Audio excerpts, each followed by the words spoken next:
Agora, a Bíblia lida e explicada com Alain Amorim. Para quem quer ouvir a Palavra de Deus de forma simples e compreensível. Olá, querido ouvinte, querida ouvinte. Estamos de volta com mais um programa Bíblia Lida e Explicada. Eu sou o pastor Alain Amorim.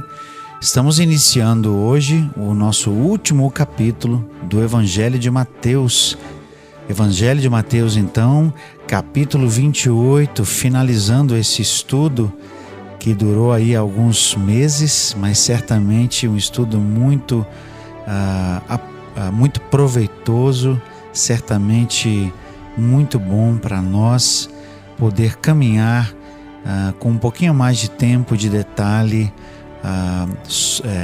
nesse texto do Evangelho de Mateus, a riqueza desse texto, as coisas importantes que Jesus nos ensinou, os detalhes trazidos por Mateus. Nós vamos então iniciar hoje com o trecho dos versículos 1 ao 10, mas como de costume, quando temos um texto um pouquinho mais longo e com detalhes importantes, nós dividimos. Então hoje nós vamos ver dos versículos 1 ao 5 e no nosso próximo encontro veremos o restante do texto, versículos 6 a 10. Vamos ler então o texto da bendita palavra de Deus. No findar do sábado, ao entrar o primeiro dia da semana, Maria Madalena e a outra Maria foram ver o sepulcro. E eis que houve um grande terremoto, porque um anjo do Senhor desceu do céu, chegou-se, removeu a pedra e assentou-se sobre ela. O seu aspecto era como um relâmpago, e a sua veste alva como a neve.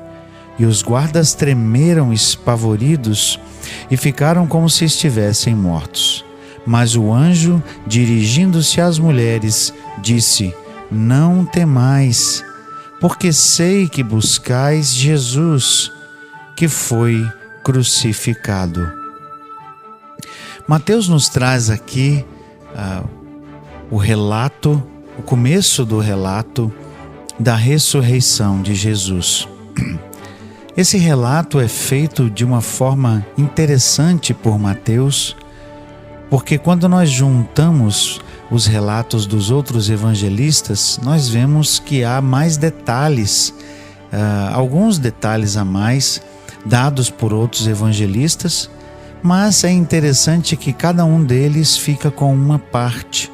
Há mais pessoas que testemunham, por exemplo, no sepulcro do que o que Mateus registra aqui. Há mais eventos nesse período, que foi um período longo de 40 dias em que Jesus esteve ainda aqui na terra depois da sua ressurreição. No entanto, nós veremos que Mateus registra apenas um. E há outros detalhes que são somados, que são acrescidos pelos outros evangelistas. Mas Mateus tem um foco importante aqui nesse trecho. O foco de Mateus é o fato de que Jesus foi para Galileia, e o foco dele é justamente aquilo que nós chamamos de grande comissão, que é o finalzinho do capítulo final do Evangelho, aqui os dois últimos versículos. Mas nós iniciamos a nossa jornada aqui nesse último capítulo, lembrando que esse é, na verdade, o auge de toda a narrativa de Mateus. Nós sabemos que, pensando no Evangelho e na vida de Jesus como um todo, a sua morte e ressurreição são realmente o propósito final de tudo que ele veio fazer. Mas pensando na própria narrativa aqui do Evangelho, chegamos ao clímax, porque chegamos naquele momento máximo, momento áureo da vida de Jesus, que é a sua ressurreição. Como todo ser humano, melhor dizendo, Jesus viveu, Jesus realizou coisas como todos nós, fez coisas para Deus, morreu. Então, como todo ser humano, Jesus experimentou as etapas que todos nós passamos e vamos passar nesta vida. Mas algo diferente e extraordinário aconteceu logo depois que ele morreu, logo depois que ele faleceu.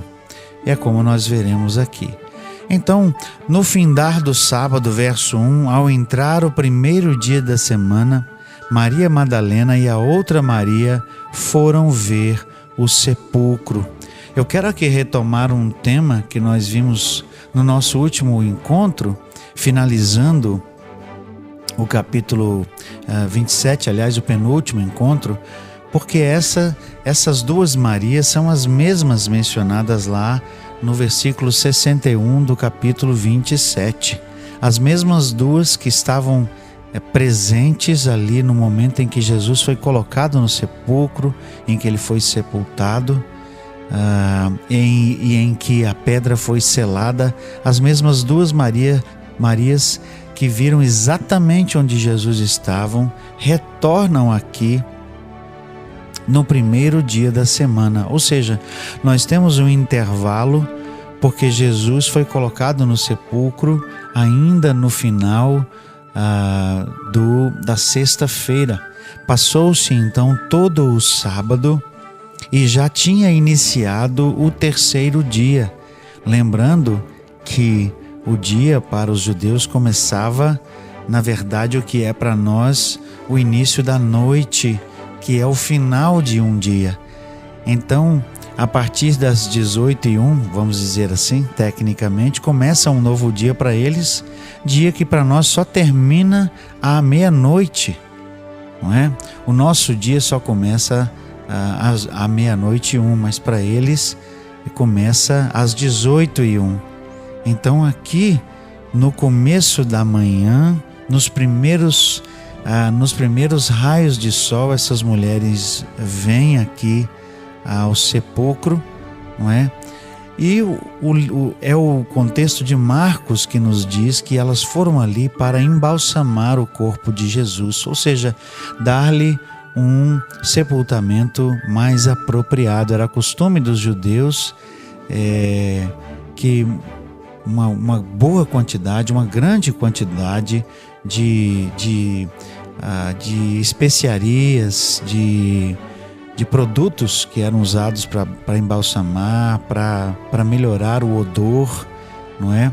dos corpos, fosse utilizado de forma apropriada. Nós lembramos que Jesus foi colocado, digamos assim, um pouco às pressas, antes que o sábado chegasse, antes da sexta-feira terminar. E o texto diz que José de Arimateia e o outro levaram alguns aromas, algumas substâncias para o sepultamento, mas as mulheres aqui certamente quiseram dar um sepultamento mais digno. Então Maria Madalena e a outra Maria foram até o sepulcro.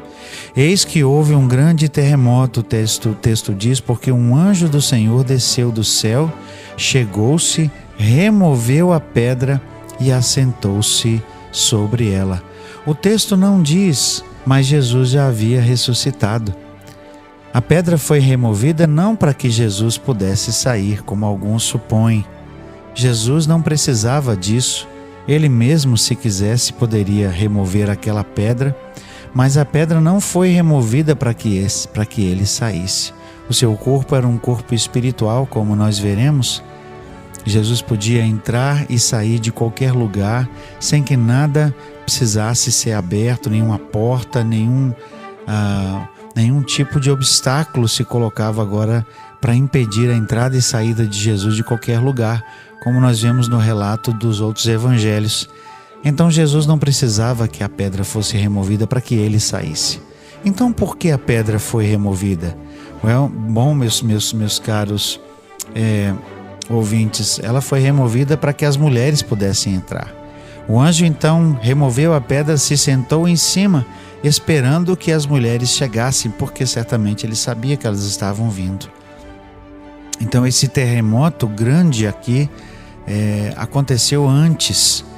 E esse terremoto também, como nos diz o verso 4, fez com que os soldados se assustassem tanto e desmaiassem. O texto diz que eles caíram como mortos. Mas antes, a gente vê aqui uma descrição de Mateus do anjo. Seu aspecto era como um relâmpago, suas vestes alvas como a neve. Esse era um anjo glorioso. Nós somos lembrados aqui do momento em que Jesus nasceu, e seu nascimento foi anunciado por anjos, como nós vemos no relato de Lucas, capítulo 2. E aqui, um anjo está aqui para anunciar que o Senhor Jesus ressuscitou. Então, o seu aspecto é um aspecto maravilhoso.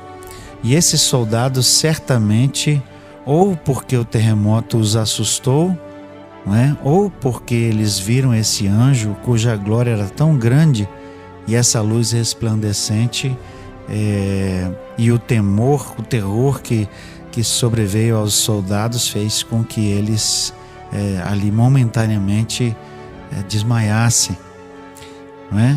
E o anjo então, verso 5, dirigindo-se às mulheres, disse: não temais, porque sei que buscais Jesus que foi crucificado. Mais algumas informações importantes. As mulheres também estavam cheias de pavor, cheias de medo. Elas chegaram, talvez quando estivessem se aproximando, já sentiram ali aquele grande temor, grande terremoto, como diz o texto. Se espantaram ao ver o anjo, cuja aparência era impressionante, Se o texto diz como um relâmpago, está comparando, Nós sabemos muito bem como é a aparência de um relâmpago, O brilho é intenso.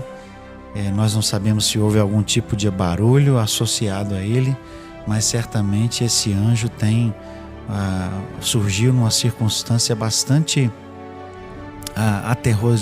aterrorizadora, E elas cheias de temor, porque justifica o que o anjo diz: não temais, não tenham medo, E eles, o anjo diz exatamente o que elas estavam ali para fazer. Elas estavam buscando Jesus, e o anjo acrescenta que foi crucificado. Meus queridos, não há nenhuma dúvida de que Jesus foi crucificado e morreu. Não havia nenhuma dúvida de que aquele era o local onde Jesus estava. O anjo rola a pedra para que logo em seguida elas possam ver e constatar que onde o corpo de Jesus tinha estado, havia sido depositado, ele não estava mais. O sepulcro estava vazio. Isso tudo aqui é carregado de detalhes importantes para que não haja dúvida de que realmente Jesus ali não estava. No nosso próximo encontro, nós continuamos a analisar o segundo trecho aqui dessa primeira parte do texto de Mateus, capítulo 28. Até lá então, que Deus abençoe a sua vida. Acesse agora nossa plataforma e baixe os podcasts www.rede316.com.br. A Bíblia lida e explicada com Alain Amorim.